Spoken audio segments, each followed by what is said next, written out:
C'est-à-dire que si je sors le livre, il faut que j'ai un bon éditeur, une bonne maison, un bon éditeur, une bonne maison de distribution. C'est déjà écrit. Ça, ce n'est que 1%, 1 ou 2%. Là, c'est important d'élaborer ce que vous allez. Et ça, il faut donner ça à vos frères, à vos sœurs. C'est trop important par rapport au point de vue qu'on nous a imposé depuis la colonisation. Ça, ce point de vue n'a jamais été fait avant. Il y a un qui est passé par là, mais il n'est pas vraiment. Il s'appelle Bart Ehrman. Lui, c'était plutôt misquoting Jesus. Moi, je parle de misquoting Jesus. Je suis dans les sources des images. C'est important de regarder la source des images. Donc, on y va donc pour notre petite conf. Et toujours, comme je le dis, vous êtes OK? Ok, toujours comme je le dis, le plus important c'est de comprendre la démarche. Ok, les sources des images du Christ. Les sources des images du Christ. Alors c'est important de parler de la source. Il y a deux types de sources quand on parle des images du Christ. Il y a les sources endogènes ou internes à distribution géographique. Ok? Il y a des sources exogènes ou externes à distribution géographique. Ça veut dire d'où viennent les concepts de ce que nous appelons aujourd'hui par méga Christ. Avant toute chose, je pense que ce qui devrait être intelligent pour ceux qui nous écoutent, c'est la définition du Meshiach ou Messie ou Christos ou toute forme de théoforme, mettons ça ainsi, ou d'anthroponyme qui concerne le Meshiach. Alors ici, j'ai lu ça lisible pour que nous puissions lire ensemble la définition du Meshiach et le contexte aussi du Meshiach. Je ne vais pas entrer dans trop le contexte parce que le contexte va être compliqué. Alors, comme vous le lisez, le Messie en hébreu, c'est Moshiach. Gardez le mot Shiach. Gardez le mot Shiach. Ou la triconsonante Sh, A, Ha. Ça va nous permettre de comprendre la distribution géographique. Un Meshiach ou un Christos ou un Messie désigne initialement en judaïsme un oint, loin, dit la personne consacrée par des rites de l'onction. C'est-à-dire qu'on te verse. Voilà pourquoi j'ai pris cette image ici, derrière, qui montre quelqu'un qu'on oint d'huile. C'est important. Donc c'est ça qu'on appelle un Moshiach. Et le Moshiach, ou le Messie, est supposé avoir certaines fonctionnalités. Comme on peut le lire, pour le Moshiach judéen, il doit descendre de Jessé, il doit descendre de David. Voilà pourquoi dans les évangiles de Matthieu et de Luc, on essaye, bien que mal, de nous prouver la descendance davidique, avec énormément d'erreurs à au moins 8 générations. Donc, ici, pour comprendre le Moshiach ou le Messie, il faut comprendre la prophétie messianique. C'est là le problème. Je ne parle pas d'interprétation de prophétie messianique, je parle de la prophétie. Qui sont ceux qui ont prophétisé? 1, 2. Qui sont ceux qui sont dans ce contexte géographique? À quoi est-ce qu'ils pensaient? Je veux que mes collègues écoutent cela avec beaucoup d'amour. Donc la prophétie messianique ici nous fait comprendre des points très sages. On peut voir ça dans Ésaïe, dans Ézéchiel et dans les rois. Le fait qu'il est important que le Messie descende de Jessé.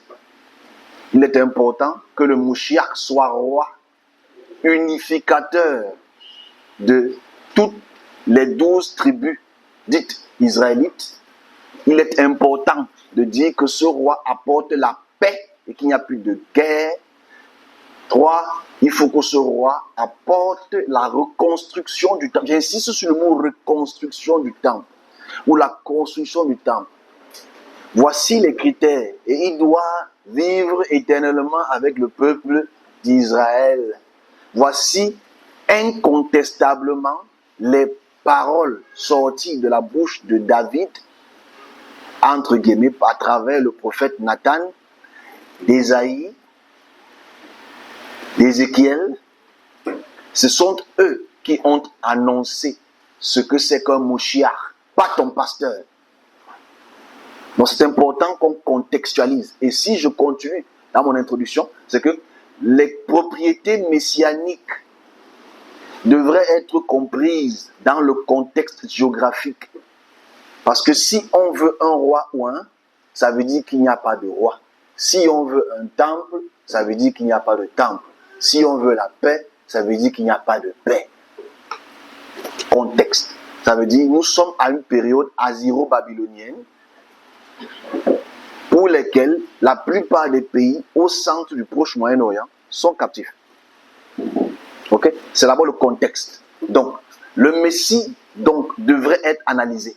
Mais maintenant, dans les textes bibliques, le Messie n'est pas encore venu. Et la première fois qu'on parle d'un Messie qui est venu, c'est dans Ésaïe 45, verset 1, pour lequel on fait comprendre que le tsar, parce que le mot roi ou oin, chez les Acadiens, c'est char, comme on appelle chez les Russes, tsar, char. Chez les Perses, c'est chash. Regardez le mot chash, ça va nous aider. Chash, tsar, chash. Regardez ça. Donc, naturellement, dans les textes d'Ésaïe, chapitre 45, verset 1, on dit le chash ou le sar, c'est Sirius. Et dans les textes d'Ésaïe, pour lesquels Sirius est le roi unificateur de tout le Proche Moyen-Orient, c'est parce qu'il est tolérant envers toutes les religions. Je sors de l'introduction, après on va aller dans le contexte. Donc, Cyrus qui commence à régner en 539 jusqu'en 522 avant notre ère, est le tsar, est le chash de toute la région du Proche et Moyen-Orient. C'est le seul roi qui est fédérateur. Voilà pourquoi dans les textes d'Ésaïe, on l'appelle le ouin, le Moshiach, chash, Moshiach, parce que le mot mo qui vient du mot molek qui veut dire roi. Chash veut dire le ouin. C'est un mot combiné. C'est important que je m'adresse à mes collègues. Et naturellement, dans le cylindre de Cyrus, pour lequel on fera la semaine prochaine, j'explique une chose qui est claire. Les textes d'Ésaïe chapitre 45, tout le texte est copié dans le cylindre de Cyrus. Donc ça ne peut pas être une prophétie. C'est une copie du texte. Je reviendrai dessus la semaine prochaine quand on fera l'apport des Assyriens et des Perses de la Bible. Donc ça c'est l'introduction. Donc ici, si le contexte est dit ainsi, on comprend pourquoi les Juifs ne peuvent pas accepter que Jésus soit le Moshiach. Simple. Mais le christianisme papal, à travers Constantin, qui sont naturellement dans les concepts de l'apothéose, c'est-à-dire qu'un Dieu peut être un homme, ont poussé cette logique très loin. Et aux Amériques, aujourd'hui, nous sommes automatiquement, je dis les Amériques, parce que les Américains, c'est eux qui nous pentecôtisent. Nous sommes aujourd'hui dans ce concept que le Moshiach, qui est Jésus, qui est le Messie, est Dieu. Donc ici, dans cet exposé, le but ici, c'est de comprendre quelles sont donc les images du Moshiach qui rendent valide ou invalide sa vie. Parce qu'on devrait se poser la question, qui est le Moshiach? Est-ce que le Moshiach a existé? Est-ce que le Moshiach là c'est Jésus? Parce que c'est ce qu'on nous fait comprendre. Mais si tu as un parallèle historique, tu comprendras que le Moshiach, le Messie, le Christos, à la période grecque, ne peut pas être parce que le Christ a 4 images. Parlons-nous des sources endogènes, des sources internes. L'image de la tentation. Parce que le Christ, quand tu ouvres les évangiles, synoptiques, même si elles ne sont pas synoptiques, tu réalises que la première image qu'on te donne, c'est l'image de Dieu ou du Christ qui est tenté. Parlons-en en quelques minutes. Donc ici, quand j'illustre la tentation, c'est parce que la tentation du Christ est une image colportée. Mais la réalité est-ce que le Christ a vraiment existé pour qu'il soit tenté? C'est la vraie question qu'on a se poser. Donc ici, ce que j'ai essayé d'illustrer ici dans notre petit croquis, c'est de prendre des personnes à l'image de l'Ancien Testament, la Bible hébraïque, la Pentateuque et la Tanakh, mettons ça ici. Tanakh veut dire Torah, Ketuvim, Nevi'im. À travers ce rapport, de se poser la question, est-ce qu'il y a eu des gens qui ont été tentés pendant 40 jours, 40 nuits au désert, comme le Christ, avant le Christ? Si oui, cela est la première image que nous devons avoir en tête. Et on devrait se poser la question, à la suite de cette écriture et à la suite de cette lecture rapide, c'est si Moïse, qui a vécu avant Jésus, Ésaïe, etc., Élie, etc., et qui ont eu ce type de tentation, on devrait se poser la question, d'où est-ce que celui qui écrit Luc, Matthieu, Marc, Jean est la source de toutes ces sources, où est-ce qu'ils ont pris cette image? Parce que ceux qui écrivent Luc, Matthieu, Marc, sont au courant de l'Ancien Testament. Ils connaissent ce que vous appelez l'Ancien Testament. En fait, ils connaissent la Tanakh. Parce qu'à la période de Jésus, il n'y a pas de Nouveau Testament. La Bible n'est même pas existante. Il n'y a que les récits bibliques écrits dans le sens de les 5 livres de Moïse, quelques prophètes et les rois, les chroniques et quelques psaumes. On y va. On commence dans Exode, l'image de Moïse, rapidement.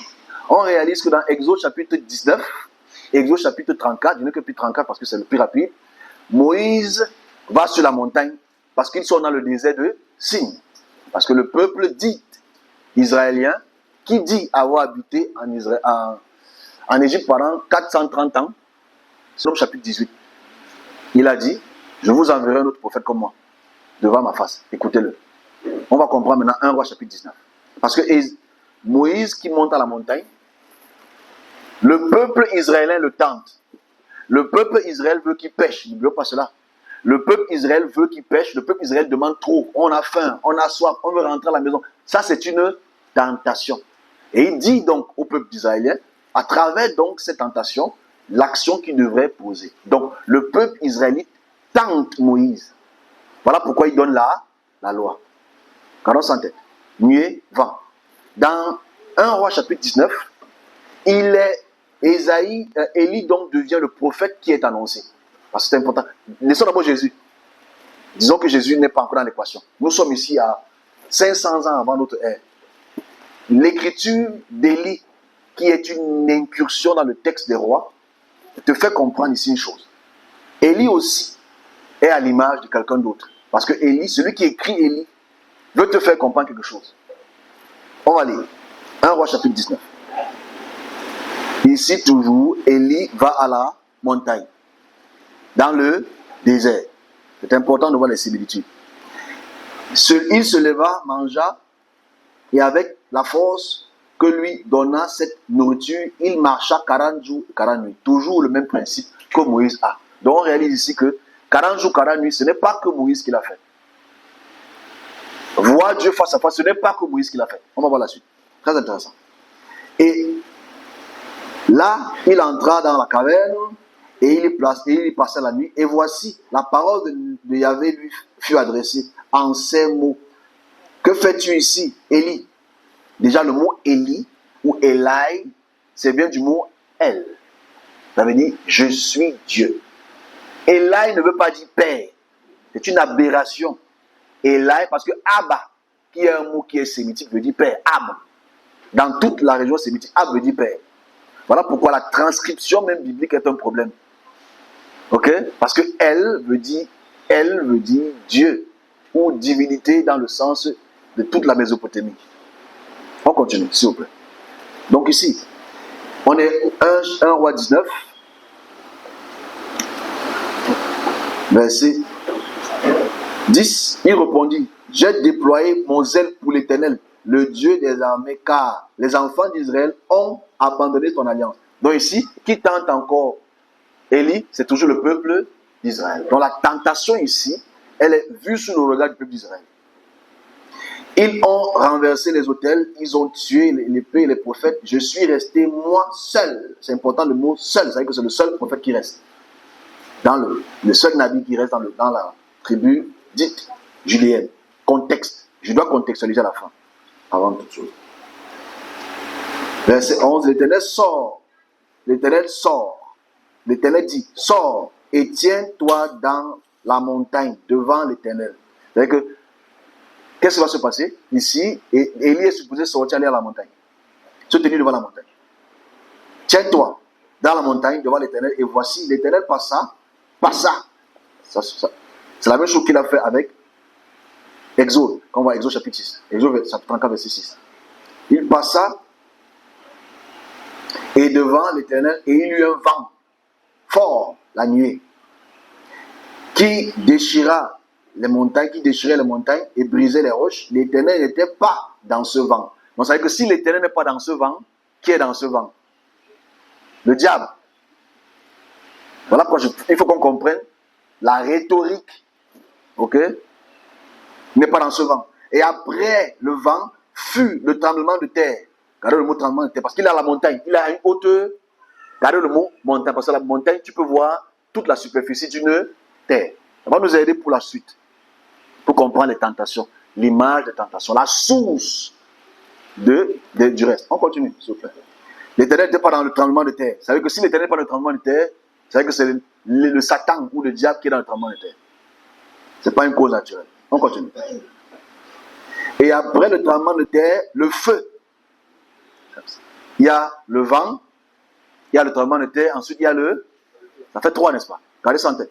Le feu, le tremblement de terre, n'était pas dans le vent, et après le vent, le tremblement de terre, et ensuite maintenant, et après le tremblement de terre, le feu. L'Éternel n'était pas dans le feu, et après le feu, le murmure doux et léger. Il y a eu combien de tentations? 3 tentations. Le vent, le tremblement et le feu.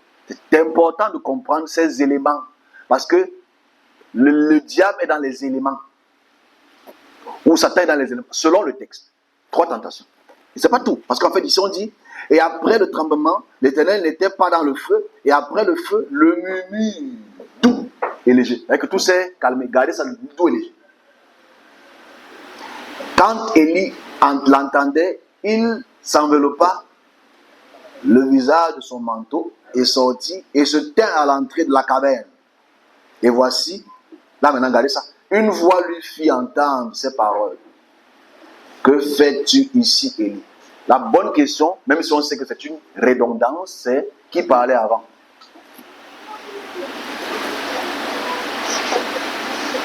Ok? Qui a parlé avant? Si maintenant il pose encore la question, mais qu'est-ce que tu fais ici? C'est une redondance de texte. Mais celui maintenant qui prend maintenant au Nouveau Testament, 500 ans plus tard, quand il veut montrer la correspondance de Moïse et la correspondance d'Élie, parce que Élie c'est la suite de Moïse. Parce que Élie est là pour reconstituer le peuple d'Israël. Voilà pourquoi, quand il tue les prophètes de Baal, il réunit 12 pierres. Ok? C'est important de le dire. Maintenant, on va dans Luc. Luc qui est écrit à partir de 80-90 après notre ère, après l'ère du christianisme. Ça veut dire Luc est au courant du texte d'Exode et de Roi. Et quand tu prends la peine de lire les textes de Luc chapitre 1, il te fait comprendre que c'est avec beaucoup de recherche. On ne va pas voir les tentations dans les livres de Marc et les livres de Jean. Mais c'est Matthieu et Luc qui nous poussent à comprendre quelque chose parce qu'ils font comprendre à leur auditoire du premier siècle quelque chose de très important. On y va. Jésus rempli du Saint-Esprit revint du Jourdain. Premier point. Qui vient du Jourdain? Élie. Parcourt le désert. Qui est passé par le désert? Élie, Moïse. Il fut tenté par le diable pendant 40 jours. Qui fut tenté aussi ailleurs? 40 jours, 40 nuits, Moïse, Élie. Il ne mangea rien pendant ces jours-là et après qu'il fut écoulé, il eut faim. Qui n'a pas mangé le jour qu'elle est montée à la montagne? Élie, Moïse. Identique. Ça, c'est l'image. Maintenant, on est dans une chose très importante qui devait offusquer nous les serviteurs. Mais c'est une conférence pour tout le monde, donc on ne va pas faire une invective dessus. Le diable lui dit, si tu es le Fils de Dieu, ordonne à cette pierre qu'elle devienne pain. Ici, on est dans l'image. Il est au désert. Élie était au désert. Les anges l'ont nourri. Moïse était au désert et la manne est tombée du ciel. Donc, celui qui écrit le texte connaît l'histoire d'Israël. Toi, aujourd'hui, tu ne connais pas l'histoire d'Israël. On continue. Jésus ici, ou le Christ, l'image du Christ donnée ici, est grave. Parce qu'ici, il est écrit, l'homme ne vivra pas que de pain. L'homme ne vivra pas de pain seulement. Ici, l'image que Luc et Matthieu veulent lui donner, c'est l'image de qui? Du Christ ou de Moïse? Parce qu'ici, c'est Deutéronome qu'il cite. Il cite seulement Deutéronome chapitre 6. Simple. Il est en train de citer un passage que Moïse a reçu. L'image. On continue. Le diable l'ayant élevé, c'est important de le dire, l'ayant élevé, lui montra en un instant tout le royaume de la terre. C'est-à-dire qu'il est sur une montagne. C'est très important de voir ça. Il est sur une montagne. Il faut voir tous les royaumes. Et il lui fait comprendre une chose. Il lui dit, je te donnerai toute cette puissance et la gloire de ces royaumes, car elle m'a été donnée. Là, elle m'a été donnée et la donne à qui je veux. Si donc tu te prosternes devant moi, elle sera tout à toi. On réalise la correspondance avec Ésaïe aussi. Jésus répondit, il est écrit, toujours il est écrit. C'est-à-dire que l'image qu'il exprime n'est pas sa propre image, mais l'image de quelqu'un d'autre. Tu adoreras le Seigneur ton Dieu et tu le serviras lui et lui seul. Important encore de comprendre qu'il prend encore ça de Deutéronome, qui est une parole dite de Moïse. L'image de Moïse toujours revient. L'image d'Élie revient. Et on conclut. Si donc, verset 8, Jésus lui dit, il est écrit, tu adoreras le Seigneur ton Dieu et ton âme et tout et lui seul. Le diable le conduisit à Jérusalem. Là, c'est important ici. Yerushalayim. Et le plaça en haut du temple, toujours en hauteur. Et lui dit, si tu es le Fils de Dieu, jette-toi d'ici, car il est écrit, il donnera des ordres aux anges, comme dans Ésaïe, et ces anges à ton sujet, afin qu'ils te gardent. Et ils te porteront sur les mains, de peur que ton pied ne heurte contre la pierre.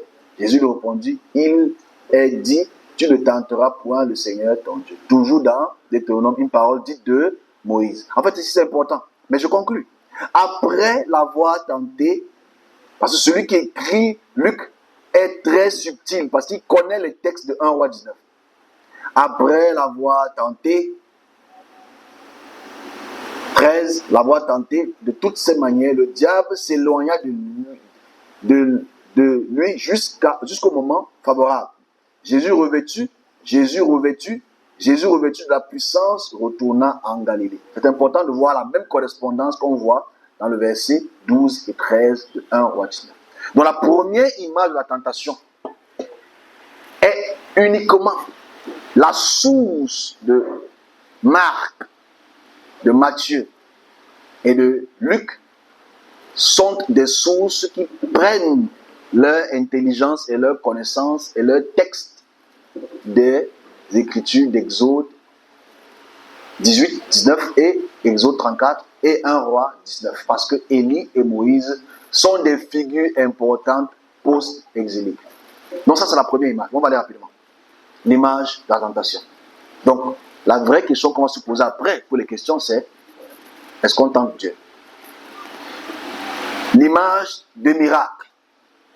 Parce qu'on aime bien appeler Jésus le faiseur de miracles.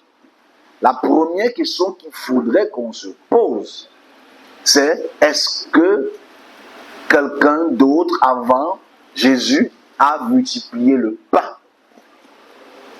Parce que quand tu écoutes les chrétiens, c'est juste seul à multiplier le pain. On va donc lire. Ici, la multiplication du pain est très importante, qui a beaucoup de signification herméneutique. Alors, j'ai mis une image du pain derrière celui qui a fait un peu piocher, mais je dis, ici, on doit noter que le peuple d'Israël murmure contre Moïse dans Exode chapitre 16. Ils disent qu'ils sont sortis d'Égypte pour se diriger dans la terre qu'on appelle Canaan, pour lesquels on va bien expliquer ça la semaine prochaine.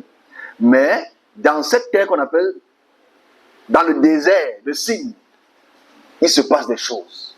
Le peuple a faim, le peuple a soif. Ils ont un Moshiach, ils ont un roi, ils ont un prophète qu'on appelle Moshe. Qu'est-ce qui se passe? Exode chapitre 16, je saute rapidement. Verset 26. Pendant 6 jours, vous ramasserez, mais le 7e jour, qui est le jour du sabbat, il n'y aura point. Le 7e jour, quelques-uns du peuple sortis pour en ramasser et trouvaient point. Et l'Éternel dit à Moïse, jusqu'à quand, parce que ici c'est la tentation toujours, jusqu'à quand refuserez-vous d'observer mes commandements et mes lois? Parce que le loi du sabbat. Ici, le plus important ici, c'est de comprendre le fait que la maison d'Israël, à partir du verset 30 jusqu'à 34, je prends le 16 parce que le 16 est vers la fin, a mangé le pain qui tombait du ciel, qu'on appelle la coriandre. Ils ont mangé ce pain pendant 40 ans. Parce que j'ai pris ce verset, parce que c'est le verset de la fin. Il dit, Moïse, verset 33, et Moïse dit à Aaron, prends le vase, mets la manne pleine d'homère et dépose-le devant l'Éternel afin qu'il soit conservé pour vos descendants. C'est-à-dire que les descendants doivent savoir qu'ils ont mangé le pain. Voilà que je pense ce verset, je vais prendre plus tôt. C'est pas tout. Suivant l'ordre donné par Yahvé à Moïse, Aaron le déposa devant le témoignage afin qu'il fût conservé. Les enfants d'Israël mangea la manne pendant 40 ans jusqu'à leur arrivée dans le pays, dans un pays habité. Ils mangèrent la manne jusqu'à leur arrivée aux frontières de Canaan. Ce qui est un peu compliqué. Parce que si tu passes par le désert d'Arabie, tu ne peux pas sortir à Canaan comme tu penses. Mais on prend ça comme ça, on va faire ça la semaine prochaine. Parce qu'il y a beaucoup d'erreurs. Mais on y va. Ici, le peuple d'Israël a faim, assemblé au désert. Regardez ça, on est au désert. Assemblé au désert, Moïse multiplie le pain. C'est-à-dire le pain tombe du ciel. On ne sait pas comment c'est possible. On ne va pas en faire une blague, parce que c'est sûr qu'il y avait un four. Parce que les rabbins le disent, qu'il y avait un four au ciel qui produisait du pain tous les jours. On accepte ça. Ok? On n'en disconvient pas. Donc ici, le miracle du pain commence par l'image de Moïse. Donc le premier multiplicateur de pain, c'est Moïse. Deuxième chose qu'il faut comprendre, la projection du 5e siècle, c'est que le prochain Messie, le prochain prophète, c'est Élie. Donc, est-ce que Élie a aussi multiplié le pain? On va lire 1 Roi chapitre 17. On est ensemble? Ok. Et elle alla, je vais aller rapidement. Bon, ici c'est une Sérepta. Lève-toi, va à Sérepta qui appartient à Sidon et demeure, vas-y. J'y ordonnerai une femme veuve de te nourrir. Il se leva et alla à Sérepta. Comme il arrivait à l'entrée de la ville, et il avait une femme veuve qui ramassait du bois. Et Sérepta dit, va me chercher, je t'en prie, un peu d'eau dans un vase afin que je boive. Je saute rapidement. Je vais au verset 12. L'Éternel ton Dieu est vivant, je n'ai rien à cuire, je n'ai qu'une poignée de farine et un pot dans un pot et un pot d'huile dans une cruche, et voici, je ramasse 2 morceaux de bois, puis je rentrerai et je préparerai cela pour moi et mon fils. Nous mangerons. Elle et son fils est la représentation du peuple d'Israël. On saute rapidement. Verset 13, elle lui dit, ne crains point, rentre, fais comme tu as dit, seulement prépare-moi d'abord avec cela un petit gâteau. C'est la fin. Et tu m'en apporteras, tu en feras ensuite pour toi et ton fils. Car ainsi parle l'Éternel, Dieu d'Israël, la farine qui est dans le pot ne manquera point d'huile dans la cruche, ne diminuera point jusqu'au jour où l'Éternel fera tomber la pluie en face du sol. Donc ici encore, c'est une multiplication de pain. Parce qu'en fait, elle ne manquera pas d'huile et de farine pour faire son pain. Mais ce n'est pas tout, parce que si on continue, je n'ai pas voulu prendre les textes d'Élisée, parce que Élisée est supposé être le fils spirituel de Élie, parce que Élie est Élisée. Et on sait, bon, la plupart doivent le savoir, que dans 2 Rois chapitre 2, celui qui donne le manteau à Élisée, c'est Élie. C'est-à-dire qu'il le revêtit de toute la puissance. C'est ça qu'on appelle le Saint-Esprit. On va comprendre ça peut-être dans nos prochaines conférences. Ici, on réalise que elle alla, verset 15, elle fut selon la parole d'Élie, et pendant longtemps, elle eut de quoi manger, elle et sa famille. Même chose. En fait, il y a eu une multiplication de pain et d'huile. Alors ici, quand je prends 2 Rois 4, comme je l'ai dit tout à l'heure, c'est toujours pour montrer cette même corrélation. Ok? Ici, même chose, Élisée aussi multiplie le pain pour une famille affamée. Je ne vais pas la lire, mais c'est du 2 Rois 4, du 2 au 7. Ici, il multiplie encore le pain à l'image. Donc avant que le Christ ou Jésus ne soit légalisé, le Christ, des personnages ont multiplié le pain pour que le peuple israélite puisse manger tout au long de leur vie. Tout au long de leur vie, pendant un nombre de temps, 40 ans est la moyenne de temps. Je prends donc Luc chapitre 9, parce que Luc chapitre 9, n'oublions pas le contexte. 1, c'est que le peuple a faim. 2, le peuple est au désert. 3, le peuple doit manger à satiété pour un long moment. Ici, on réalise que dans Luc chapitre 9, versets 11 à 18, la foule ayant su, le suivèrent. Jésus les accueillit et leur parlait du royaume de Yahvé. Il guérit aussi ceux qui avaient besoin. Parce que, on va comprendre la suite après. Jésus leur dit, donnez-leur vous-même à manger. Mais ils répondirent, nous n'avons que 5 pains et 2 poissons. À moins que nous n'allions nous-mêmes acheter des vivres pour tout ce peuple. Or, il y avait environ 5000 hommes. Déjà, c'est carrément impossible que le peuple israélite puisse être 5000 à cette période historique. Mais bon, on prend comme ça, on avance. Il dit bien, c'est impossible. Dans cette diaspora-là, qu'ils étaient plus, il était impossible qu'à cette période-là, Césarée, il y avait cette population-là. Mais bon, on prend comme ça. Et le chiffre 5000 est un chiffre rond. C'est toujours le chiffre très rond. On va vite. Jésus dit, faites-les asseoir par rangée de 50. Moïse l'a aussi fait quand vous lisez les textes de Nombre. Il fit ainsi et les fit tous asseoir. Jésus prit 5 pains et 2 poissons et levant les yeux vers le ciel, et il bénit, puis il rompit et il leur donna aux disciples afin qu'ils distribuèrent à la foule. Tous mangèrent et furent rassasiés et l'on emporta 12 paniers. C'est important le mot 12 paniers. On va garder ça en tête. Comme Élie, comme Moïse, était là pour rassembler les 12 tribus d'Israël. Ok? Et ce qui est un euphémisme, c'est parce qu'en fait, les 12 tribus d'Israël, à la période du Christ, n'existe pas. À la période d'Isaïe, n'existe plus. Parce qu'elles ont été démantelées en 722. On continue, on conclut. Il fut rassasié. Et la question qu'on pose après, parce que le texte de Luc veut nous faire comprendre quelque chose pour le lecteur du 1er siècle. Que dit-on que je suis? Il répondit Jean le Baptiste, parce que Jean le Baptiste était supposé être mort, même si c'est un peu anachronique. Élie, parce qu'en fait, il fait le rôle que Élie a aussi fait.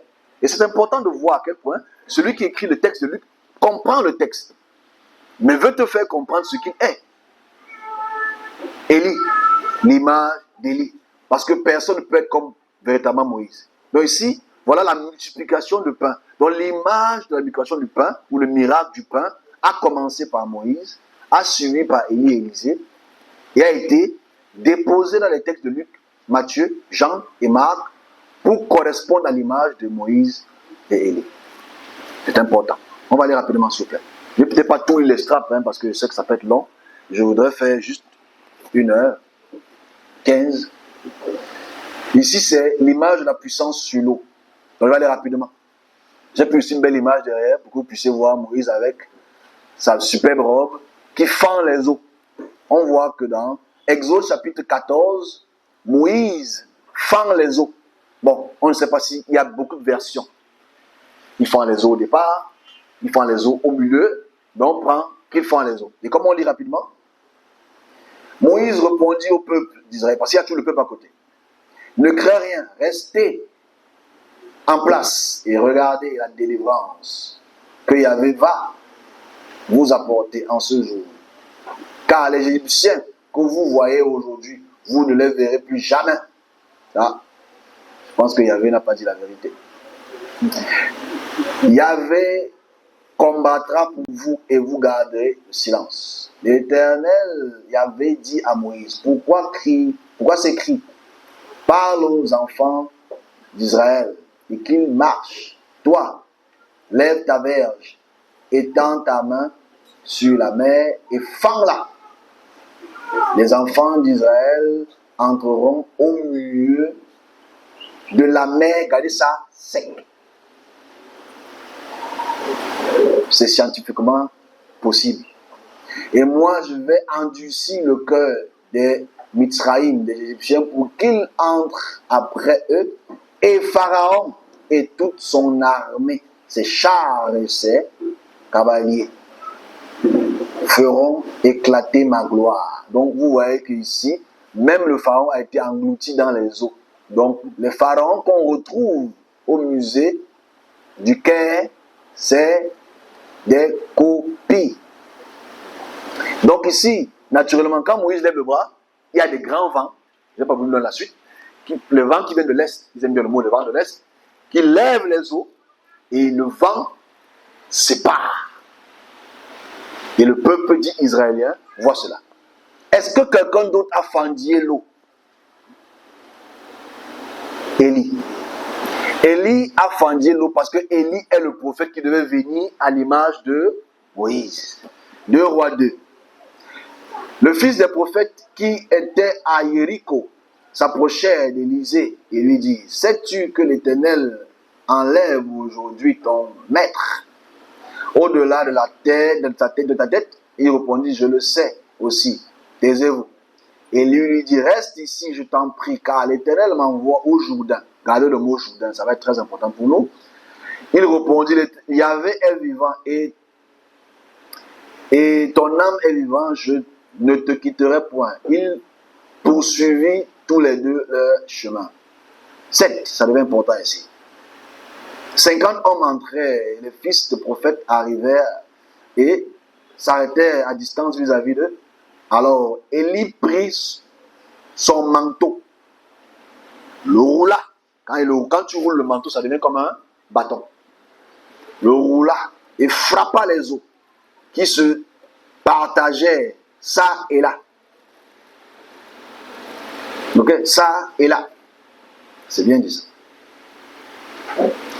Et les enfants d'Israël, les enfants d'Israël, frappa ici et là, pardon, et ils passaient tous deux à sec. On le verset 8. Lorsqu'il eut passé, Élie et Élisée demandaient ce qu'il veut que je fasse pour toi avant que je me sois élevé. Et il demandait ce qu'on appelle la double portion de l'esprit. Ça, c'est pas notre sujet. On va prendre ça après.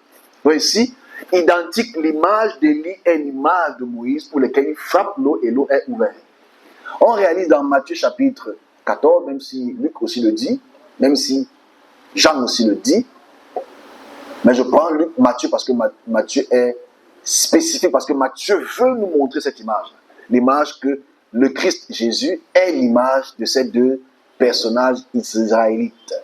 Quand il eut, Matthieu 14, verset 23 à 30, quand il eut envoyé, il monta sur la montagne pour prier à l'écart, et comme le soir était venu, il était seul.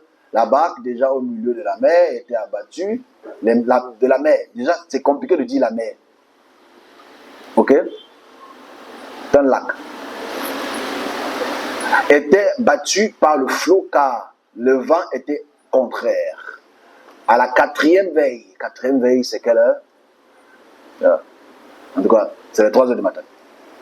À la quatrième veille de la nuit, Jésus alla vers les eaux, marcher sur la mer. Jésus a marché sur l'eau aussi. Quand les disciples vinrent marcher sur l'eau, ils furent troublés et dirent, c'est un fantôme. Et dans la frayeur, ils poussaient des cris. Jésus leur dit aussitôt, rassurez-vous, c'est moi, n'ayez pas peur. Il y a encore d'autres trains que je prendrai sur l'eau, ne vous inquiétez pas. Pierre lui répondit, si c'est toi, Seigneur, ordonne que je marche sur l'eau et que je vienne. Alors, monsieur Pierre a commencé à marcher sur l'eau. Après, il s'est laissé noyer. Mais on va voir le prochain, ici, que Jésus aussi ordonna que les eaux restent stables. On va voir ça tout à l'heure. Alors ici, la correspondance de celui qui marche sur l'eau ou qui a la puissance sur l'eau est identique à Moïse et à Élie. On va sur les guérisons, on va aller vite. Très important. Les guérisons, parce que Jésus c'est le guérisseur. Personne n'a jamais guéri comme Jésus. Ok? Et c'est ce qu'on aime bien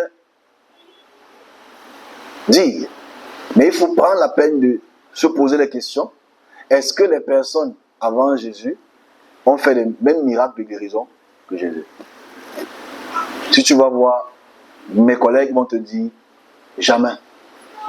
Et ce qui est bizarre, c'est que dans l'écriture des synoptiques, les apôtres voudraient nous faire croire cela. Alors on va dans Exode chapitre 15, qu'on appelle la guérison de l'eau. On va aller rapidement, parce qu'en fait, il y a eu des événements qui ont fait en sorte que l'eau soit polluée. Je vais aller rapidement, s'il vous plaît. On est à Exode chapitre 15, on est au verset 22 jusqu'au verset 28. Moïse fit partie d'Israël de la mer Rouge, déjà qu'il n'y a pas de mer Rouge, prirent la direction du désert de Chour, et après 3 journées de marche dans le désert, ils ne trouvaient point d'eau. Ça, c'est le miracle de l'eau, la guérison de l'eau. Ils savaient qu'à Mara, ils arrivaient à Mara, mais ils ne purent pas boire l'eau de Mara parce qu'elle était amère. C'est pourquoi on appelle ça Mara. Donc, le peuple murmura contre Moshe. Moïse cria à l'Éternel, à Yahvé. Yahvé lui indique un bois. Il jeta dans l'eau. Il a pris le bout de bois, il l'a jeté dans l'eau douce, et l'eau devint douce. Ce fut que l'Éternel donna au peuple des lois, des ordonnances, et ce fut là qu'il le mit à l'épreuve. Alors ici, on voit que la première personne qui guérit l'eau, qui la rend potable, c'est d'abord Moïse. Qui est encore à l'image de Moïse, on va voir ça après, tout à l'heure. On voit que Élisée l'a fait quand l'eau était empoisonnée et la nourriture était empoisonnée, Élisée l'a fait. Ici, je prends tout nombre. Parce que nombre ici, c'est important de comprendre que le peuple d'Israël avait soif. Ok? Il y avait beaucoup de types de miracles, lesquels j'ai mélangé un peu tout pour qu'on puisse lire rapidement ça. Donc ici, on en a 21. On va aller rapidement à partir du verset 5 au 8. Le peuple d'Israël parla de mal contre Moïse. Pourquoi nous avez-vous fait monter hors d'Égypte pour que nous mangeons dans le désert? Car il n'y a point de pain, il n'y a point d'eau et notre âme est dégoûtée. Alors l'Éternel envoya contre eux les serpents. Ok? C'est important de comprendre les serpents. Si ce serpent a mordu le peuple d'Israël est mort. Il a fallu que Moïse, comme on voit ici, a pu guérir le peuple d'Israël à travers le serpent d'Aaron au verset 9. Si je parle de la guérison de l'eau, on va se comprendre, je vais faire le lien. Exode chapitre 14, rapidement aussi, on réalise ici que le peuple d'Israël, pour combattre, Exode 14, ici c'est toujours dans le sens des guérisons. Alors je prends les guérisons et l'eau, parce qu'au prochain verset, au prochain strap, on parle des lépreux. Donc je reviendrai sur l'eau dans quelques minutes, parce que je vais expliquer ça plus longuement. Parce que Jésus c'est l'eau de vie. Ok? Le Christ c'est l'eau de vie. Donc je reviendrai sur le strap ici. Ici, on parle de l'image des guérisons des lépreux. Alors, les lépreux ici, c'est important de comprendre que la peste ou la lèpre, pardon, est un fléau qui dérangeait toute cette région, parce que c'est une région plus ou moins désertique. Et c'est un fléau qui dérangeait le peuple d'Israël et les peuples aux alentours. Donc celui qui avait la lèpre était rejeté du peuple. Alors ici, comme on le voit, on aurait aussi pu prendre nombre 14, pour lequel Myriam a eu de la lèpre, parce qu'elle a manqué de respect à Moïse, et que Moïse a pu guérir cette lèpre. Mais ici, on réalise que 2 Rois 2, à partir du verset 9 au verset 14, on réalise quelque chose de très extra. Le fait que Élisée a guéri un lépreux qu'on appelle Naaman. Et ce lépreux, la particularité de ce lépreux, c'est le fait que le lépreux, on lui a demandé d'entrer dans les eaux du Jourdain et se tremper un bon nombre de fois. Et s'il sort de ces eaux, il sera pur. Gardez le mot, il sera pur. Même s'il est un peu négligé, mais il a fait. Comme je le dis, Nombre chapitre 12, c'est la même chose. La pureté de la lèpre a été guérie aussi par Yahvé à travers Myriam. Mais ici, si je prends Marc chapitre 1 et Luc chapitre 17, on réalise que la lèpre est un fléau israélite, mais celui qui écrit Marc et Luc connaissent l'importance d'Élisée et de Moïse qui ont guéri l'aspect de la lèpre. Alors je peux faire Luc chapitre 17, versets 11 à 18. Jésus se rendit à Jérusalem, passant entre la Samarie et Galilée. Comme il entrait dans un village, 10 lépreux vinrent et à sa rencontre et se tenaient à distance et ils élevèrent la voix. Jésus, Maître, aie pitié de nous. Dès qu'il l'eut vu, il leur dit, allez vous montrer au sacrificateur. Et pendant qu'ils y allaient, ils arrivaient, ils furent guéris. Mais ici, on réalise que le Christ montre aussi cette image de celui qui guérit la lèpre. Mais ce qui est plus important dans Marc chapitre 1, 40 à 41, à 44, pardon. Un lépreux vint à lui et se jetant à genoux, il lui dit, d'un ton suppliant, si tu le veux, tu peux me rendre pur. C'est important de voir la correspondance du mot pur qu'on voit dans 2 Rois 2.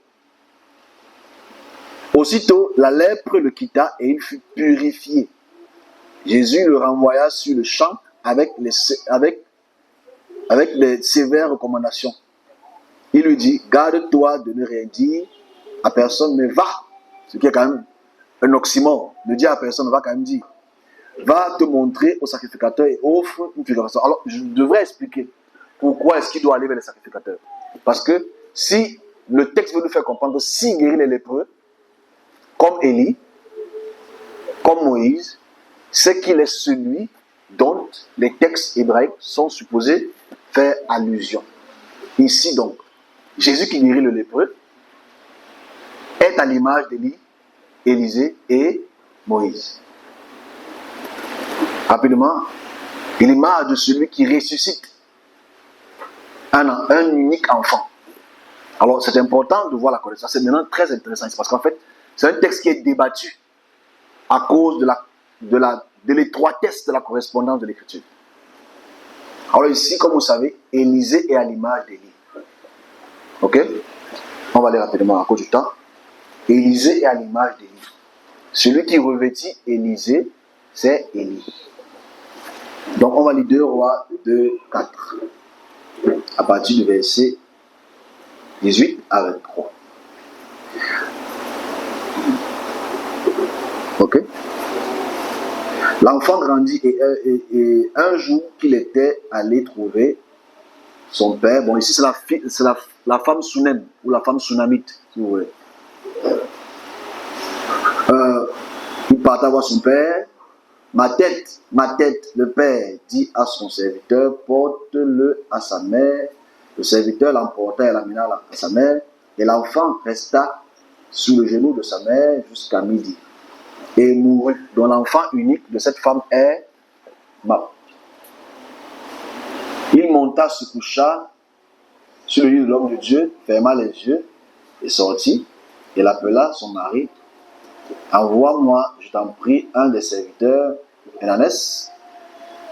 Je veux aller voir l'homme de Yahvé. Donc ici au verset, ici on saute un peu dans cette ligne. Comme on voit le scrap d'en bas ici. Ici, on voit ici. Je saute rapidement, voilà, à cause du temps. On est un peu loin du temps.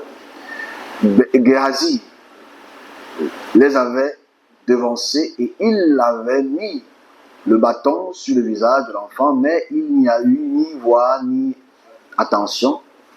Il s'en retournait et rencontrait Élisée et lui rapporta ces choses en disant, l'enfant ne s'est pas réveillé. Alors, lorsque Élie arriva à la maison, voici l'enfant était mort, couché sur son lit. Mort, couché sur son lit. Parce que quand on parle de résurrection de mort, on aime bien attribuer cela seulement à quelqu'un. Élisée entra et ferma la porte sur eux deux et pria Yahvé. Monta, se coucha sur l'enfant, mit sa bouche sur sa... Alors, je ne sais pas si je dois lire ce verset. Parce que mit sa bouche sur sa bouche, etc., ça a l'air d'être la pédophilie. Mais on fait comme si ce n'est pas ça. Ok? Monta, se coucha sur l'enfant, mit sa bouche sur sa bouche, ses yeux sur ses yeux, ses mains sur ses mains, et s'étendit sur lui, et sa chair, la chair de l'enfant se réchauffa. Ok? Élisée se leva là, ça et là, par la maison, puis remonta et s'étendit sur l'enfant. Et l'enfant éternua 7 fois et il ouvrit les yeux. L'enfant est revenu à la vie. Un long processus. Je donnerai une histoire par rapport à ça dans quelques minutes, mais pas parallèle. Ok. Dans Luc chapitre 7, la guérison de l'enfant aussi est identique. Le jour suivant, Jésus alla dans une ville appelée Naïm. Ses disciples et une grande foule faisaient route avec lui. Lorsqu'il fut près de la porte de la vieille, voici, on portait en terre un mort, un fils unique et sa mère. On réalise fils unique et sa mère, comme le précédent aussi, était veuve. Il y avait avec elle beaucoup de gens de la veille. Le Seigneur, l'ayant vu, fut ému de compassion pour elle et dit, ne pleure pas, s'approcha et toucha le cercueil. Ceux qui portaient s'arrêtèrent et dit au jeune homme, je te le dis, lève-toi. Et le mort s'assit et se mit à parler. Jésus rendit à sa mère. Comme Élisée a rendu à sa mère au verset 30. Mais ici on voit la correspondance. Donc l'image de la guérison de l'enfant unique ressuscité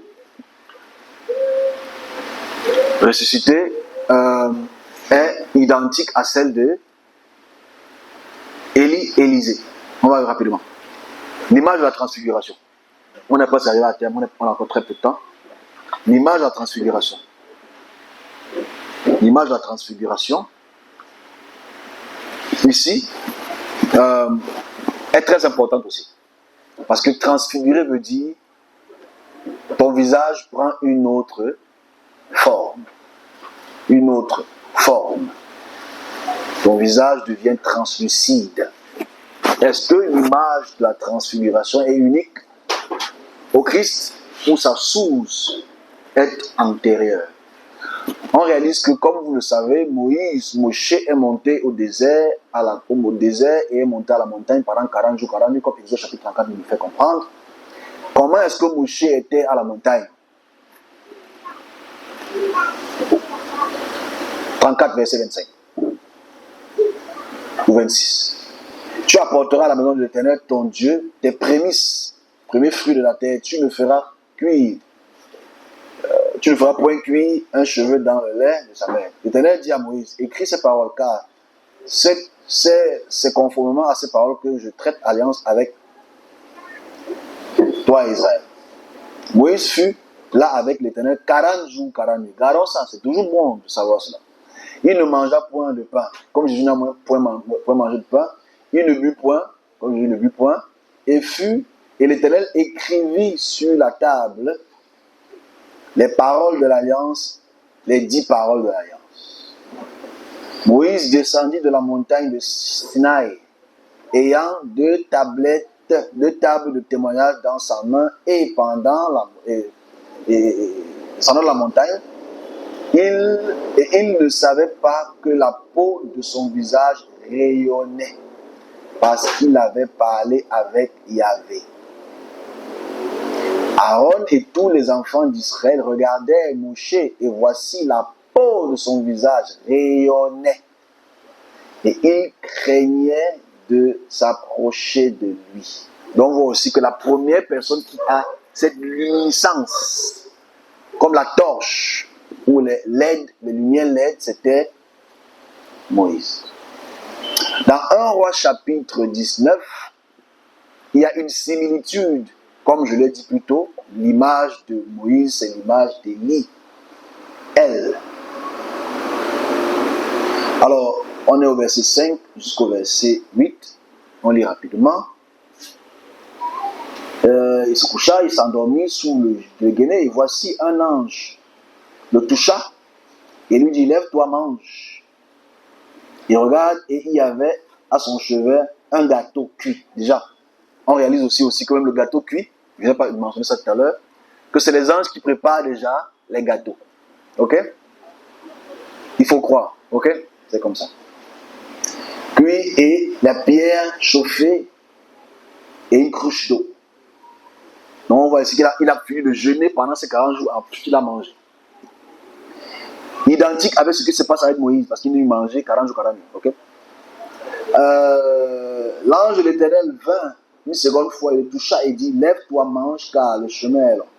Il se leva et mangea et but, et avec la force, parce qu'il a reçu la force, qu'il lui donna cette nourriture, il marcha 40 jours, 40 nuits, jusqu'à la montagne d'Horeb. Toujours la même montagne que Moïse est monté. Et là, il entra dans la caverne et passa la nuit, et voici les paroles de Yahvé lui furent adressées en ces mots. Enfin ici, c'est toujours le fait que Élie, parce qu'on aime bien dire que seul Jésus a vu Dieu. Parce qu'on oublie que Élie a vu la nuit, identique que Moïse, identique que Jésus. Donc cette présence-là, qu'il reçoit la force d'aller vers le peuple d'Israël pour sauver Israël, selon les textes, est identique à Matthieu chapitre 17. Matthieu chapitre 17, c'est l'apothéose. Parce que c'est important de comprendre la transfiguration. Matthieu chapitre 17, à partir du verset 1 jusqu'au verset 6, mais je circonscris un peu tout, pour qu'on ne puisse pas perdre trop de temps, parce que là on a fait presque 1 heure, il nous manque 20 minutes. 6 jours après Matthieu chapitre 17, Jésus prit avec lui Pierre et Jacques et Jean. Son frère les conduisit, et son frère les conduisit pour que Yahvé se manifeste. Il faut que tu sois dans une montagne. Ok? Ici on dit, il fut transfiguré. Ils ne sont même pas passés par deux chemins. Il fut transfiguré. Devant ici, voici Moïse et Élie leur apparurent, s'entretenaient avec lui. Pas avec les disciples, mais avec Jésus. On devrait se poser la question.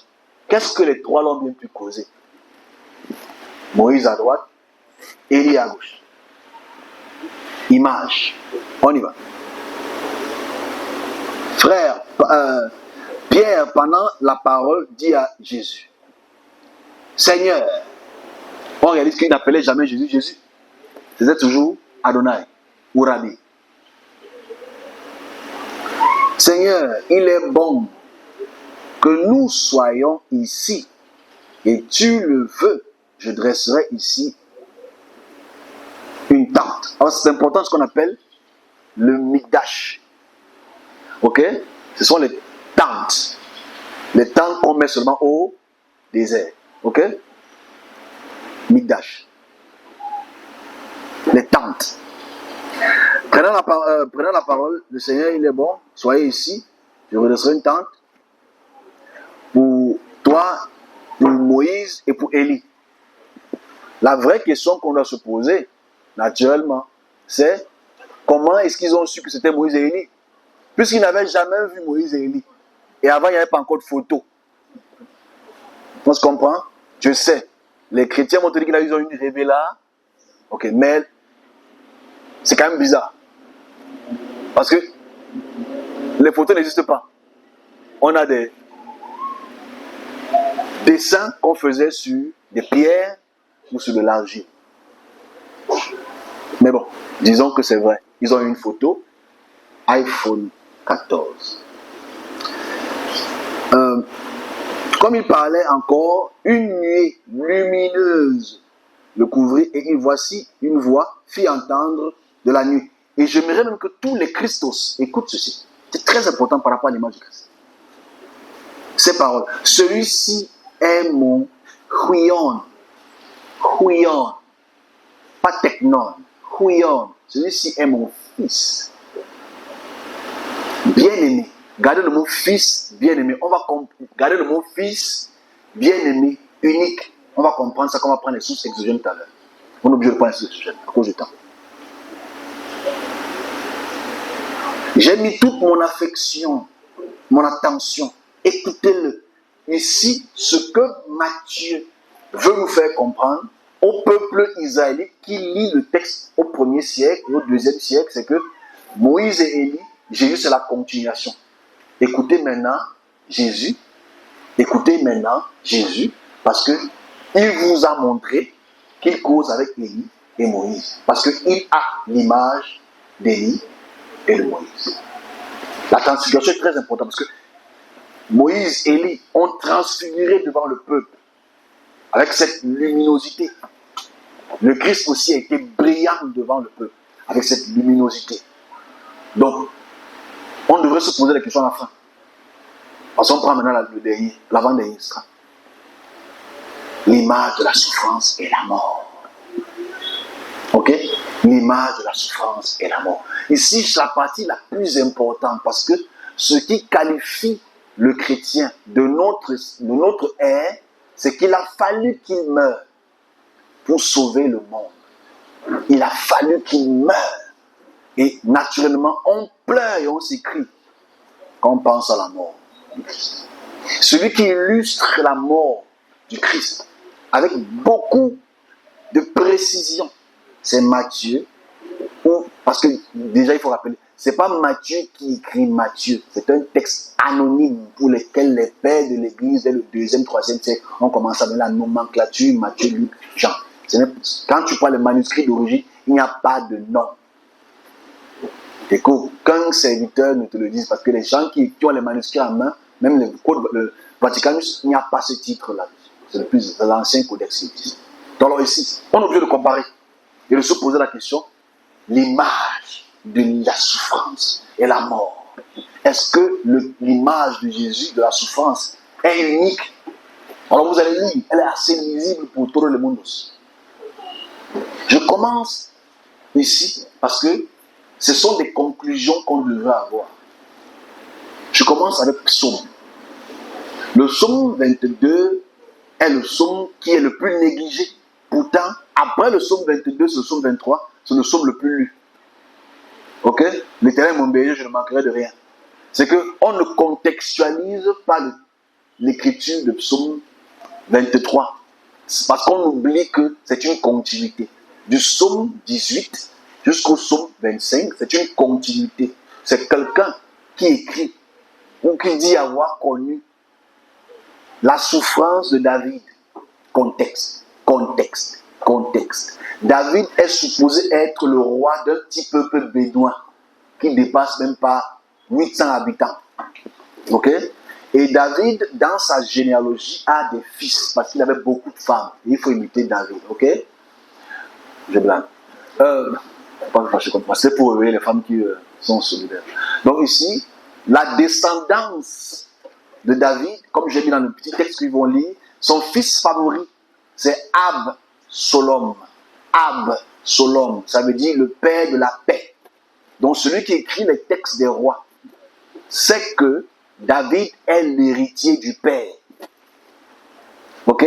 Donc dans les prophéties de Samuel et des rois, il faut que le fils de David reste sur le trône de David éternellement. C'est-à-dire que même jusqu'à aujourd'hui, David a encore un fils quelque part dans la forêt. Psaume 22. Ça commence avec beaucoup d'amour. Mais aucun serviteur ne peut te faire lire ceci. Psaume, chaque décembre. Psaume de David. Est-ce que c'est David qui a écrit cela? Non. C'est écrit beaucoup de temps après pour montrer la souffrance du roi. Contextuel. Mon Dieu, pourquoi m'as-tu abandonné et t'éloignes-tu sans me secourir, sans écouter mes plaintes? C'est-à-dire qu'en fait, David souffrait parce que Absalom voulait le tuer. Voilà pourquoi le vrai roi après David, c'est pas Salomon. Salomon, c'est une fiction. On parlera de ça un autre jour. Parce qu'il y a très peu de preuves de Salomon sur terre que de Jéroboam. Parce que Jéroboam, on a les preuves de son existence. On n'a pas les preuves de Salomon. Sur les Écritures, avec les peuples aux alentours. Verset 12, parce que je vais aller rapidement. Alors, j'ai mis les deux à comparaison. Celui qui est un peu intelligent peut comparer parce que c'est identique. De nombreux taureaux sont autour de moi, verset 12. Des taureaux de Bassan m'environnent. Ils ouvrent contre moi leur gueule, semblable au lion qui déchire et rugit. Je suis comme de l'eau qui s'écoule, et tous mes os se séparent. Mon cœur comme de la... Mon cœur est comme de la... Est comme de la... Je ne peux pas lire. Est comme de la... Ok, comme de la... Ok. Ils se font à mes entrailles. Je veux savoir si vous êtes attentif. Ma force se dessèche comme l'argile et ma langue s'attache à mon palais. Je me réduis à la... Je me réduis à... Merci, parce que je veux savoir, parce que les gens dorment. Car les chiens m'environnent, une bande de scélérats rôdent autour de moi et ils ont percé mes mains et mes pieds. C'est important de voir ça. Ils ont percé mes mains et mes pieds. J'aime le suivre parce que je voulais que ma soeur chrétienne soit là. Je veux qu'elle lise sa texture parce qu'on va lire, on va retranscrire ça. Ils ont percé mes mains et mes pieds. Car je pourrais compter tous mes os. Eux, ils observent, ils regardent, ils se partagent mes vêtements. Ils tirent ma tunique, ils tirent au sort ma... Celui qui était chrétien il y a quelques mois, quand il dit, oh mince. Et toi, Éternel, Yahvé, ne t'éloigne pas, toi qui es ma force. À toi, mon secours. On prend Matthieu. On se pose la question s'il y a une correspondance. C'est devant nous, les textes sont là. C'est lui second. Les soldats du gouverneur conduisirent Jésus dans le prétoire. Et ils s'assemblaient autour de lui, toutes quoi? Okay. Il ôtait ses vêtements et le découvrit et le couvrir d'un manteau écarlate. Tressait une couronne d'épines. Gardez le mot couronne d'épines, ça va nous aider pour les sources exogènes. Très intéressant. Ça ressemble à quelqu'un. Couronne d'épines qu'il posait sur ma tête et il me vit un rousseau dans ma main, puis s'agenouillait devant lui et il taillerait en disant salut, roi des Juifs. Déjà, c'est compliqué qu'il appelle roi des Juifs parce que il ne peut pas avoir de roi quand il y a un empereur. Ok? Et forcément, même s'il était roi, ce qui n'est pas le cas, c'est une moquerie ici, ce n'est pas une réalité. Parce qu'il ne peut pas avoir un roi des Juifs quand il y a un gouverneur dans la ville. Et ce gouverneur était Pilate. Ils crachèrent contre lui, prenaient le rousseau et frappaient sa tête. Faites la correspondance rapidement. Après s'être moqué de lui, ils lui ôtèrent le manteau et remirent ses vêtements et l'amenèrent le crucifier. Lorsqu'il sortit, rencontrèrent l'homme de Cyrène appelé Simon, et il le forçait à porter, arrivé au lieu nommé Golgotha, ce qui signifie les crânes. Ils lui donnèrent à boire du vin mêlé. Mais quand il eut goûté, il ne voulut pas boire. Après l'avoir crucifié, il se partageait ses vêtements en tirant au... On le crucifie, on tire ses vêtements au sort. Afin que s'accomplisse. Et voilà le problème ici. Vous allez lire, vous allez comprendre que celui qui écrit Matthieu n'est pas très intelligent. Ok, malheureusement. J'ai dit qu'il faut que je sois doux dans mes paroles, pas que je sois enduré. Afin que s'accomplisse ce que avait annoncé le prophète. Cette histoire-ci n'est annoncée par personne d'autre à part le jeune ami. Ce n'est pas Ésaïe 53. Parce que Ésaïe 53 parle d'Israël en tant que pays souffrant, pas un individu. Parce que quand on dit Jacob, quand on parle de Jacob, ça ne parle pas du peuple d'Israël, ça ne parle pas de l'individu, parce que Jésus, son nom, ce n'est pas Jacob. Bon, continue, on va aller rapidement. Ils se partageaient les vêtements et ont tiré au sort ma tunique. Puis ils s'assirent et le regardaient. Pourquoi? Pour indiquer le sujet de sa condamnation, ils écrivaient au-dessus de sa tête celui qui est Jésus, le roi des Juifs. C'est une moquerie. Mais c'est un facteur historique qui pourrait prouver que ce type de personnage qui se prenait pour le roi a existé. On saute rapidement. On va au chapitre 27, verset 44 à 46. Il s'est confié à Dieu, que Dieu le délivre maintenant. Si l'âme, car il a dit, je suis le Fils de Dieu, les brigands crucifiés avec lui l'insultaient de la même manière. Depuis la 6e heure jusqu'à la 9e heure, il eut des ténèbres sur toute la terre. Je ne sais pas si c'est toute la terre, mais franchement. Vers la 9e heure, Jésus s'écria, Eli, Eli, lama sabachthani, ce qui c'est-à-dire mon Père. En fait, celui qui écrit le texte en grec veut nous faire comprendre la transcription hébraïque, qui veut dire, mon Père, pourquoi tu m'as abandonné? C'est une retranscription importante. Parce que la mort est la chose la plus importante. Et la résurrection, comme on va le voir tout à l'heure. Pourquoi tu as abandonné? Quelqu'un d'entre eux qui était là, l'ayant entendu dire, il appelle Élie. Ils ont pris peur. Mais Élie, ça veut simplement dire Dieu. Parce que n'oublions pas que Israël, qui n'existe plus, mais le peuple judéen parle l'araméen. Et l'araméen, Élie, ça veut dire Dieu. Abba veut dire Père. Donc il ne peut pas quand même confondre avec si je dis en Douala ou en Bamileke ou en Bassa, papa, maman, tu ne vas pas quand même appeler que je dis papa, mais ça veut dire Dieu. Donc ici, voilà donc l'image de la mort. Donc quand on voit des gens croire que le Christ a une image de sa mort, sans compter que chaque chose que Matthieu montre, le psaume l'a déjà dit 5 à 6 siècles avant, la vraie question, on va se la poser à la fin. L'image de la mort, la souffrance. Donc il est mort. Maintenant, même jusqu'à la résurrection, on va essayer de voir l'image de l'apothéose ou l'ascension. Parce que l'ascension, c'est monter très très haut. C'est l'apothéose. Ça veut dire un homme est déifié. Un homme est canonisé.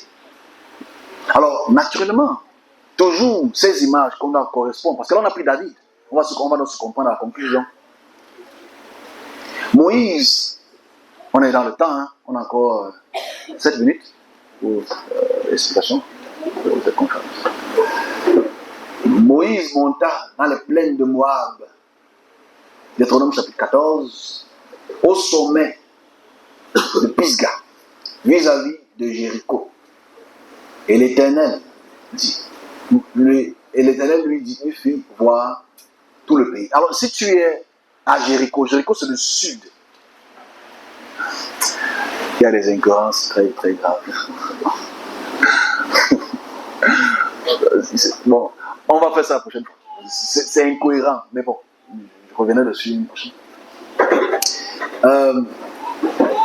Galade, jusqu'à Dan, c'est qu'en fait, de Galade jusqu'à Dan, tout Naphtali, le pays d'Éphraïm, de Manassé, tous les pays de Juda, jusqu'à l'Occident. Alors, c'est important de se poser la question. Ils ne sont pas encore entrés, mais tous ces pays sont subdivisés. Le pays de Manassé, le pays d'Éphraïm. Parce que c'est à l'entrée de Josué qu'on commence à subdiviser les terres, non? C'est pas ça. C'est Josué qui a appelé le peuple d'Israël pour commencer à subdiviser les terres, pour lutter contre tel et tel peuple. C'est à partir de Josué qu'on commence à lutter. Mais ici, les terres sont proscrites. Bon, anachronique ou pas, c'est pas ça le sujet. Ok, on est au verset 4, s'il vous plaît, on va vite. C'est là que le pays a juré de donner à Abraham, Isaac et Jacob, en disant, je le donnerai à ta postérité. Je te l'ai fait voir de tes yeux, mais tu n'y entreras pas. C'est-à-dire qu'ils ne sont pas encore un, mais c'est à subdiviser. C'est très grave. Mais on prend comme ça. Moïse, serviteur de l'Éternel, mourut là, dans le pays de Moab, selon l'Éternel. L'Éternel entra dans la vallée du pays de Moab, vis-à-vis de Beth-Poer. Personne n'a connu son sépulcre jusqu'à ce jour. C'est-à-dire qu'il est monté à la montagne de Nebo et il n'est plus jamais redescendu. Ascension. On est ensemble? Ascension. Ah oui, tu gagnes. Parce que quand tu descends, c'est... Non, ok, merci. Je croyais que c'était Enio qui nous rendait visite. Il avait tous les anges qui étaient mobilisés partout là pour qu'on puisse avoir le pouvoir. Ok, on y va, on continue. 2 Rois 2. Ici, toujours, c'est l'image de Moïse qui a l'image de personne. 2 Rois 2, à partir du verset 9 à 13. On va aller rapidement. Tu demandes une chose difficile, ça c'est entre Élisée et Élie. Mais tu ne me vois pendant que je serai élevé avec toi, cela t'enverrai ainsi, sinon cela n'arrivera pas.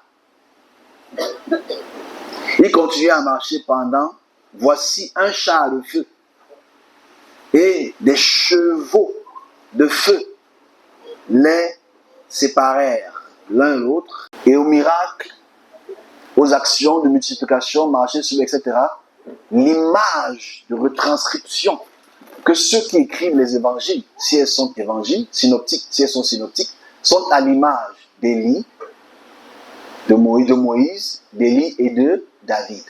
Chaque correspondance d'expression de sa mort est davidique.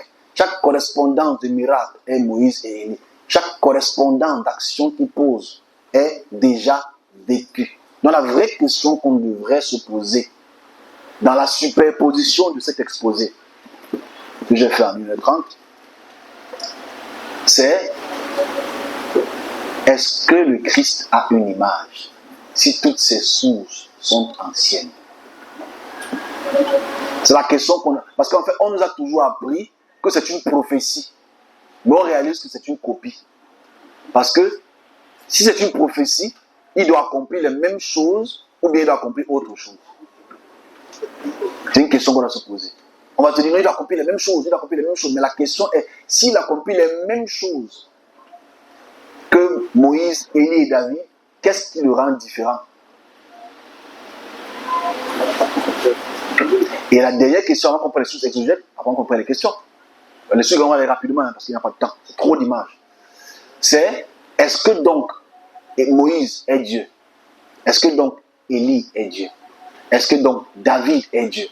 Parce que le Christ et ses sources de ces images ne sont que la retranscription des idéaux du premier siècle qui sont double post-exiliques Maintenant, ceux qui ont écrit les textes en grec, qui ont l'influence mésopotamienne, mais ils sont dans un contexte, dans le croissant fertile pour lequel ils sont liés au sud par l'Égypte et au nord par la Mésopotamie. On doit se poser, est-ce qu'il y a des sources exogènes qui sont aussi des tsars, des chars, des Moshiach, des Christ? Les sources exogènes du Christ. Ces sources sont importantes. Je ne veux pas tous les parcourir parce qu'il n'y a pas de temps pour ça. Ok? Et vous n'avez pas le temps pour ça. Moi, j'ai le temps.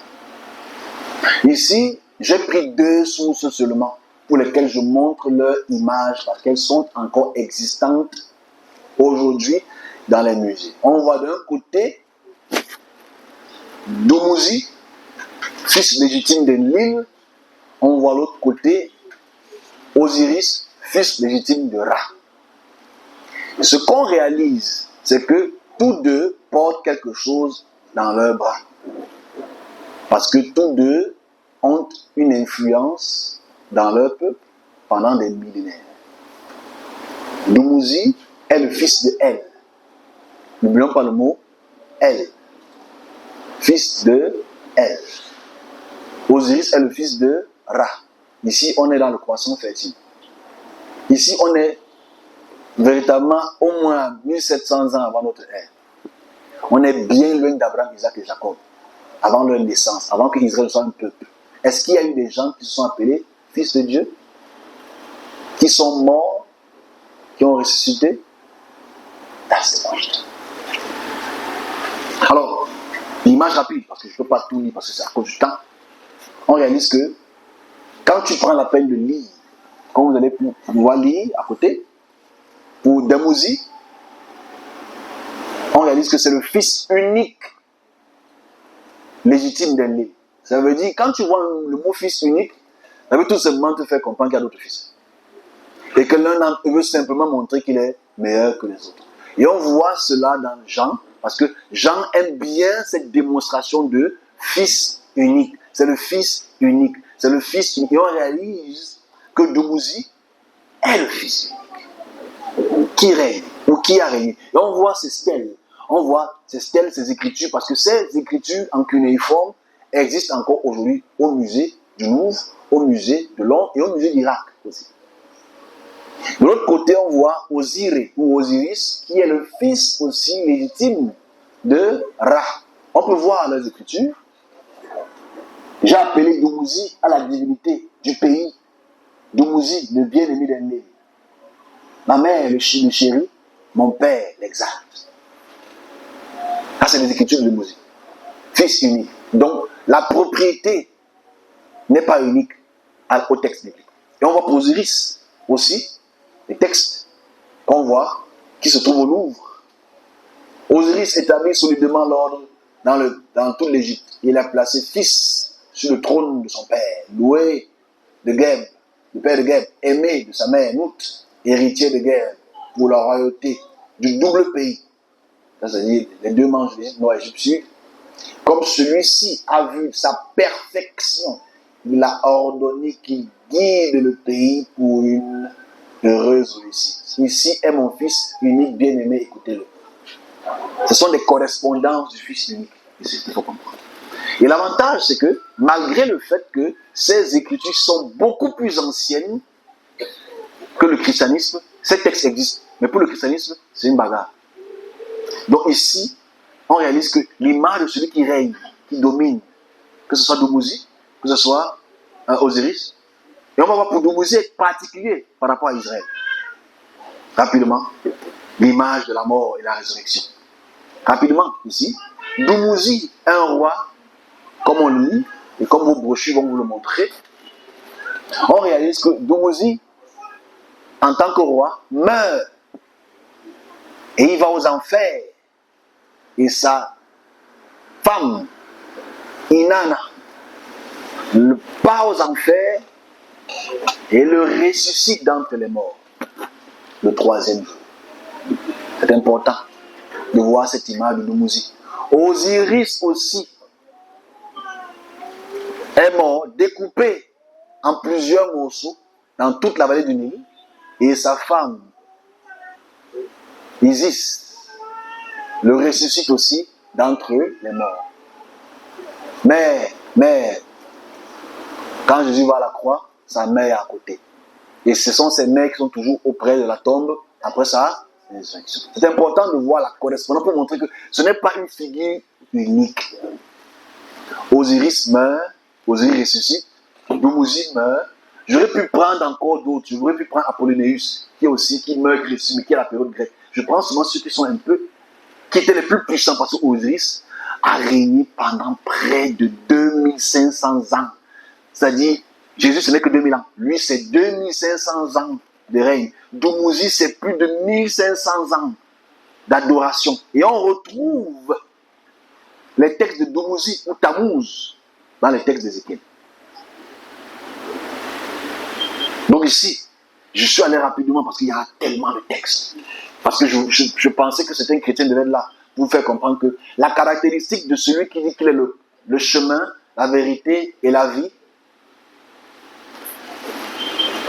c'est ça ici. Ok? Ici, je suis le maître de la vie. C'est lui qui est le donneur de vie. Parce que quand tu vois cette épithète, on réalise que le chemin que tu as parcouru d'entre les morts, arrivé à la balance de la Maat, celui qui te juge et qui te donne l'accès à la vie, c'est Osiris. On voit ça à travers ce qu'il porte dans la main qu'on appelle le Ankh, qui est la vie. Dans le chemin que tu parcours pour la justice qu'on appelle la Maat, et qui te donne la vie éternelle, et le concept du purgatoire, etc., ce sont les concepts qui sont purement. Donc, celui qui écrit Révélation est au courant des textes d'Osiris, est au courant des textes de Dumuzi, parce que celui qui parle des 7 cieux, 7 enfers, c'est dans les textes de Dumuzi, dans les textes aussi d'Osiris. C'est important de savoir cela. Bon, je fais ça très court, parce que là, on a débordé ce temps. Juste pour faire comprendre qu'en conclusion, belle image, que de Dumuzi à Osiris, à celui qu'on appelle le berger, parce que Dumuzi est appelé le berger. Dumuzi, son titre, c'est le berger, parce qu'il arrête sur sa main gauche une brebis. Tantôt c'est une brebis, tantôt c'est un lionceau, etc. Mais ici, c'est important de comprendre que nous sommes dans des rhétoriques christologiques qui évoluent au cours des millénaires, pour lesquelles, quand elles dominent, elles sont transposées d'une culture à une autre culture. Donc, les images du Christ que nous voyons dans les Écritures synoptiques sont un concentré de facteurs historiques qui entourent ce tout petit pays qu'on appelle Israël ou la Césarée, qui ont donc absorbé Osiris, absorbé Dumuzi, absorbé Apollonius, et à travers les sources internes, absorbé Moïse, Élie et David. La question dont je faisais donc allusion, que les chrétiens et mes collègues ne sont pas informés, c'est si on enlève ces images, ces paroles, ces personnes, qu'est-ce qu'il en reste? Voilà pourquoi les historiens ne croient pas à l'historicité de Jésus. Parce que eux qui connaissent l'histoire, que toi tu ne connais pas, parce que tu n'as qu'une seule source. Voilà pourquoi on appelle ça historiographie. Parce que c'est l'étude de prendre les histoires et les comparer. Donc, l'image qu'on donne au Christ, nous en tant que néo-chrétiens, c'est, voilà donc, il est mort sur la croix, il a fait les miracles. Personne n'a jamais fait ça avant. Et c'est ce langage qu'on transmet aux enfants. Et ces enfants commencent à croire. Pourtant, des gens avant lui ont fait la même chose que lui, et même beaucoup plus. Donc voilà la fin de cette conférence que je conclue ainsi. Parce qu'à la réalité, si Dieu existe comme il existe, si le Créateur existe comme il existe, est-ce qu'il va être à l'image de Moïse, d'Élie, de David, de Dumuzi, d'Osiris? Non. Je vous remercie d'avoir écouté cette première partie de la conférence. Et s'il y a des questions, prendrai le temps de vous répondre. Ok.